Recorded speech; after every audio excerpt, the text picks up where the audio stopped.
भारत माता को प्रणाम करते हैं आप सबके इस गुरु माता पिता को प्रणाम करता हूं, बच्चों को ढेर सारा प्यार, बुजुर्गों को राम राम। इतिहास गवाह है कि जिन लोगों ने बुरे वक्त में अपनी भावनाएं नियंत्रित रखी, लॉजिक और रेशनैलिटी को छोड़ा नहीं, सम अवस्था बनाए रखी, उन्होंने जीवन की जंग जीती और सौभाग्य को प्राप्त किया। तथा वे लोग जो अपनी भावनाओं को नियंत्रित नहीं कर पाते, वह अच्छी खासी जिंदगी को भी संघर्ष में बदल देते हैं, स्वयं को भी और अपने आसपास के लोगों को भी परेशान करके रख देते हैं। परंतु आप भारतीय हैं और आपके पीछे विद्वान लोगों का आशीर्वाद है। हाँ, बाकी दुनिया अब धीरे धीरे मान रही है। जर्मनी में हुई एक शोध के अनुसार हमारे जन्म का माह हमारे मूड और इससे संबंधित परेशानियों के लिए जिम्मेदार होता है। असिस्टेंट प्रोफेसर हैं एक बुडापेस्ट हंगरी में, जीनिया गोंडा, उनके अनुसार जन्म का माह हमारी पर्सनैलिटी को निर्धारित करता है। शोध से यह बात सच साबित हुई कि हम किस मौसम में पैदा हुए हैं, इसका सीधा प्रभाव हमारे शरीर में पाए जाने वाले डोपामाइन और सेरोटोनिन जैसे हार्मोन्स पर, न्यूरोट्रांसमीटर्स पर पड़ता है, जो हमारे वयस्क काल में भी, यानी बड़े भी जब हो जाते हैं तब भी अपना प्रभाव दर्शाते हैं। इसका सीधा मतलब यह है कि हमारे जन्म का माह दूरगामी प्रभाव दर्शाता है। लेकिन हमें ये कौन सी नई बात पता चली? हमें तो ये बात हजारों वर्ष पहले पता थी, हजारों साल पहले।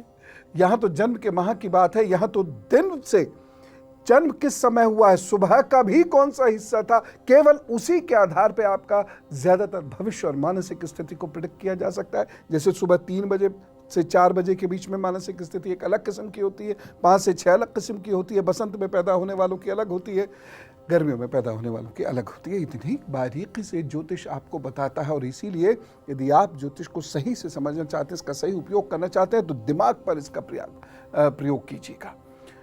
अपने दिमाग को तेज और दुरुस्त करने की कोशिश कीजिएगा। हमें डिप्रेशन बहुत होने लगा है आजकल, उससे बचने की बहुत ज्यादा जरूरत है। तो डिप्रेशन क्यों होता है? मानसिक थकन समय से पूर्व होने लगती है क्यों? अत्यधिक क्रोध आता है क्यों? खुशी बार बार महसूस नहीं करते क्यों? हम डरते क्यों रहते हैं? मर जाने का मन क्यों करता है? कभी कभी क्यों लगता है हमारा कोई नहीं है? कभी खाने का मन नहीं होता, कभी वजन कम होता चला जा रहा है, कभी वजन बढ़ता चला जा रहा है। ऐसा क्यों होता है? क्या इससे बचा जा सकता है? बिल्कुल बचा जा सकता है। मेरी चर्चा को गंभीरता से सुन लीजिए, क्योंकि तरक्की के साथ साथ देश में मानसिक परेशानियां धीरे धीरे फैलती चली जा रही हैं, और हम लोगों के पूर्वाग्रह की स्थिति यह है कि हम, अगर हमसे कोई कह दे कि ये मानसिक समस्या है, तो लड़ने मरने को तैयार हो जाते हैं। जबकि यह एक सामान्य समस्या, जैसे हाथ में दर्द की समस्या है, जैसे पैरों में दर्द की समस्या, वैसे मानसिक समस्याओं को समझने के लिए आपको शनि चंद्रमा को समझना होगा। चलिए, कैसे इसको बदला जाए ये भी जानेंगे, लेकिन मेष, वृषभ, मिथुन और कर्क का हाल पहले देखते हैं। मेष राशि, शुभ समाचार मिल सकता है, प्रसन्नता दिखाई देगी, आपके कार्य पूर्ण होंगे। इस दिन रुके हुए कार्यों को आगे बढ़ाने की कोशिश करें। सावधानी क्या रखनी है? शत्रुओं से जरा सजग रहिएगा। उपाय, ओम अंगारकाय नमः का जप करिए, काम पर चलिए, सब ठीक है। वृषभ राशि, मन थोड़ा उछटेगा और धन का अपव्यय हो सकता है, व्यर्थ की भागदौड़ भी रह सकती है। एक सावधानी बरतिएगा, यात्रा ना करें, और अगर करनी पड़ भी जाए तो थोड़ा अलर्ट रहें। उपाय क्या करेंगे? गुड़ का दान कीजिए, काम पर चल दीजिए, अच्छा होगा।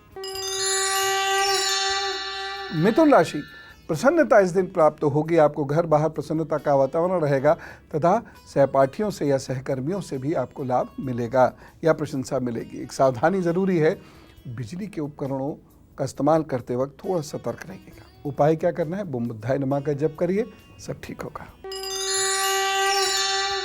कर्क राशि, आज कार्यस्थल पर आपकी प्रशंसा हो सकती है, समय अनुकूल है, लाभ उठाइए। एक सावधानी आवश्यक है, जीवन साथी से इस दिन नहीं झगड़े, या जिनसे आपका प्यार है, जिनसे के साथ आपकी कोई भी पार्टनरशिप है, किसी भी रूप में झगड़ा नहीं होना चाहिए, नहीं तो नुकसान होगा। उपाय क्या करेंगे? माता जी के साथ मधुरता का व्यवहार करें, बुजुर्गों के साथ मधुरता का व्यवहार करें, चरण वंदना करें, काम शुरू करें। अच्छा, हाथ पर ही मैं कुछ और चीजें आपको दिखाना चाहता हूं, जरा गौर से देखिएगा। तो आज आपकी क्लास है अपने मूड स्विंग्स को रोकने की, क्योंकि अगर ये होते रहेंगे तो आप अपनी घर गृहस्थी को भी चौपट करेंगे, प्रोफेशनल सक्सेस भी आपको बहुत ज़्यादा नहीं मिलेगी, पढ़ाई लिखाई में भी आपका टैलेंट कोई विशेष सामने नहीं आएगा, क्योंकि आप आज एक चीज़ को शुरू करेंगे, कल को छोड़ देंगे, उसको उसके अंजाम तक पहुंचाएंगे ही नहीं। शनि और चंद्रमा इसमें बहुत महत्वपूर्ण होते हैं। शनि जब चंद्रमा को प्रभावित करता है तो व्यक्ति को खुशी महसूस नहीं होती।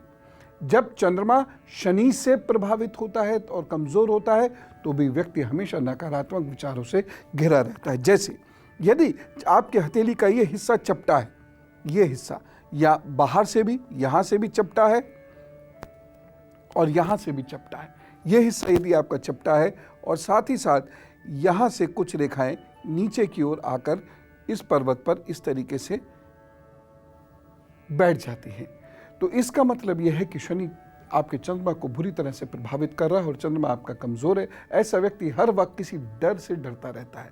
वो डर हो सकता है एग्जिस्ट ही ना करता हो, वो अपना पूरा जीवन ऐसे ही डरते डरते बिता देगा। जब चंद्रमा कृष्ण पक्ष की तृतीया से लेकर शुक्ल पक्ष की द्वितीया के बीच किसी तिथि का होता है तो व्यक्ति सुख और आनंद की अनुभूति नहीं कर पाता, और ये एक बहुत बड़ी समस्या होती है। सुख होना या ना होना अनुभूति पर अधिक निर्भर करता है। कई बार सुख नहीं होता है फिर भी व्यक्ति सुखी महसूस करके आगे बढ़ता रहता है। कई बार किसी व्यक्ति को बहुत सुख होते हैं लेकिन बावजूद उसके वो सुख की अनुभूति नहीं करते और हमेशा दुखी रहेंगे, हमेशा रोते रहेंगे, हमेशा शिकायत रहेगी, अपने से भी, भगवान से भी, अपने हस्बैंड वाइफ से भी, बच्चों से भी, अड़ोस पड़ोस, सब माता पिता गुरु और सबसे।